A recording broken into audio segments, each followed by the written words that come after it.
আমাদের রাজনীতি আপনাদের সমস্যার সমাধানের রাজনীতি। প্রায় প্রত্যেকটা জায়গায় আমরা শুনেছি চিকিৎসা ব্যবস্থা আপনাদের সাথে কিভাবে বৈষম্য করছে, কিভাবে আপনারা কিভাবে দুর্ভোগের শিকার হচ্ছেন। আমরা এমন চিকিৎসা ব্যবস্থা গড়ে তুলব যাতে টাকার অভাবে কেউ চিকিৎসা থেকে বঞ্চিত না হয়।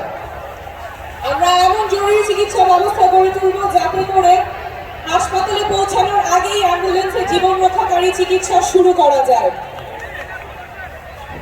আমরা এমন ব্যবস্থা গড়ে তুলব যাতে বাংলাদেশের প্রত্যেকটা নাগরিকের স্বাস্থ্য তথ্য ডিজিটালি সংরক্ষিত থাকে, ইলেকট্রনিক হেলথ রেকর্ড থাকে, আর কখনো আপনাদের স্বাস্থ্য তথ্য হারাবে না। ফলে অপ্রয়োজনীয় টেস্ট করা কমবে, ভুল চিকিৎসার সম্ভাবনাও কমবে। আমরা প্রাথমিক স্বাস্থ্যকে শক্তিশালী করে গড়ে তুলব যাতে আপনাদের এলাকায়, আপনাদের ঘরের কাছে আপনারা মানসম্মত চিকিৎসা পান। আমরা মানসিক স্বাস্থ্যের প্রসার ঘটাবো। অঞ্চলভিত্তিক বৈষম্য দূর করতে আমরা বিভিন্ন অঞ্চলে হৃদরোগ এবং ট্রমা এবং অন্যান্য বিশেষায়িত কেন্দ্র স্থাপন করব। চিকিৎসার অভাবে যাতে কেউ কারো হয়তো প্রাণহানি না হয় এমন চিকিৎসা ব্যবস্থা আমরা গড়ে তুলব।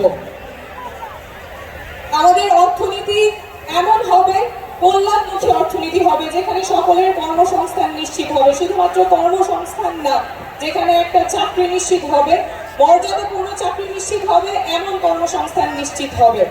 শুধুমাত্র বেতন খেয়ে পড়ে বাঁচার অবস্থা, এমন কর্মসংস্থান আমরা চাই না। এমন কর্মসংস্থান চাই যেখানে নাগরিকের মর্যাদা থাকবে এবং ভালো করে বাঁচার সুযোগ দিবে। আমরা কর কাঠামো ন্যায্যভাবে ঢেলে সাজাবো যাতে করে ধনী গরিবের বৈষম্য দূর হয়। আমরা এমন রাজনীতি করব যাতে করে বাংলাদেশের প্রত্যেকটা নাগরিক রাজনীতিতে সক্রিয় অংশগ্রহণ করতে পারে, প্রত্যেকটা তরুণ রাজনীতিতে সক্রিয় অংশগ্রহণ করতে পারে। আমরা দেশ করতে জুলাই পর্যন্ত আমরা প্রত্যেকটা জেলায় দেখে এসেছি তরুণেরা কতখানি উচ্ছ্বাস, কতখানি উদ্দীপনা নিয়ে আমাদের সাথে যোগ দিয়েছেন। তারা ভাবছেন দেশের কথা, তারা স্বপ্ন দেখছেন দেশ পরিবর্তন হবে, তারা দেশটা পরিবর্তন করবেন। কিন্তু বারবার আমরা শুনছি এই তরুণদেরকে হেয় করা হচ্ছে, ছোট করা হচ্ছে, তরুণরা দেশ নিয়ে বোঝে না, তারা পরিবর্তন আনতে পারবে না। কিন্তু ঠাকুরগাঁয়ের লামিন যে স্বপ্ন নিয়ে রাস্তায় নেমেছিল, সিরাজগঞ্জের জুবাইর যে স্বপ্ন নিয়ে রাস্তায় নেমেছিল, এখন যে প্রজন্মগত রূপান্তর ঘটে গেছে, যে রাজনৈতিক সচেতনতা তৈরি হয়েছে, সেটা আমাদের লালন করতেই হবে। আমাদের তরুণ প্রজন্মকে আর আশাহত করা যাবে না, তাদের স্বপ্ন ভঙ্গ করা যাবে না, তাহলে জাতি আবার সংকটের মুখে পড়বে। তরুণদের স্বপ্ন লালন করতেই হবে এবং তরুণদের বাংলাদেশ নতুন বাংলাদেশ হবে।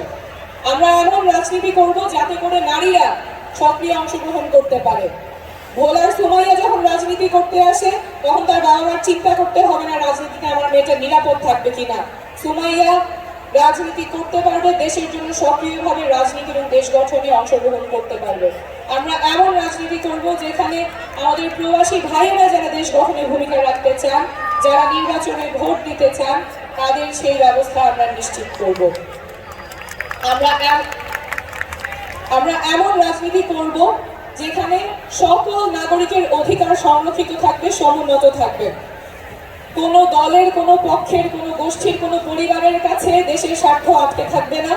দেশ হবে সকল নাগরিকের, সেই রাজনীতি আমরা করব। সকলকে ধন্যবাদ।